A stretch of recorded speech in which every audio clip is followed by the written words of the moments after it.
people that have to see them, and the only people that don't see them are people that shut their eyes and fight knowledge. And people that fight knowledge will never be any good to the revolution anyway. But there's nothing wrong with the United Nations on paper. You know, there's nothing wrong with the charter on paper, the principles of the charter. There's nothing wrong with any of that. The problem with a broken promise isn't the promise.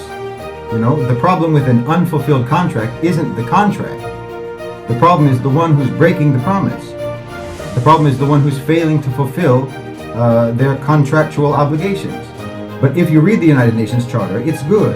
And it's so good that the United States never would have agreed to sign it if they ever thought they would have to live up to it. But these people, the U.S., the West, the Western colonizing nations in 1945, they never thought colonization would end. They never thought that the colonized countries in the world would rise. They never thought that the global South would rise. They never thought that their own power would diminish. They thought they were going to be in control forever. So they never thought that they were going to have to be called to account for what they signed on the UN Charter. But now, you know, all of these countries that have abused the world for decades, they have us all locked in this room. The United Nations, the General Assembly, they have us all locked in this room. And they wanted us to be locked into this room so that they could jail us, so that they could dominate us. But since 1945, we've grown, and they've weakened over the course of those decades. The power dynamics have changed in the world. So now we have the opportunity actually to take over that room. We have the opportunity to take over that organization, and we can make sure that that contract actually gets fulfilled. We can make sure that that promise comes to fruition. And the way that we can do that is by getting the primary promise breaker out of the organization. And that's in the charter to do it. So there's not a reason to believe that this can't be done. And there's not a reason to believe that the United Nations, if it isn't being dominated by the world's biggest criminal, can't be transformed from a criminal syndicate run by the world's biggest criminal into what it is supposed to be, or what it has claimed that it was established to be. There's no reason why we can't make it that. And I think that people just have to change their perceptions. You have to recalibrate your perceptions of the United States and recalibrate your perceptions of the West. Because the fact of the matter is, the reality is, and you can see it if you understand how to interpret events that are going on in the world today, you can see very clearly that the United States isn't what it used to be. They don't have the power that they used to have. And the only power that they have is your perception of their power.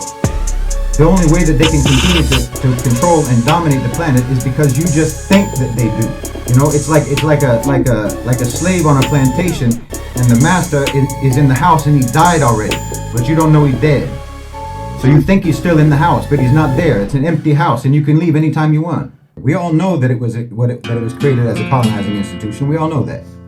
We know why the United Nations was created. We know why the United States created it. We know why, for example, the United States did not join the League of Nations before that, because it would have to submit to multilateralism and consensus. And the way they rigged the United Nations from the beginning was so that they wouldn't have to do that. And that's the only reason why they joined. So we know perfectly well what their intention was. But here's the beautiful thing about it.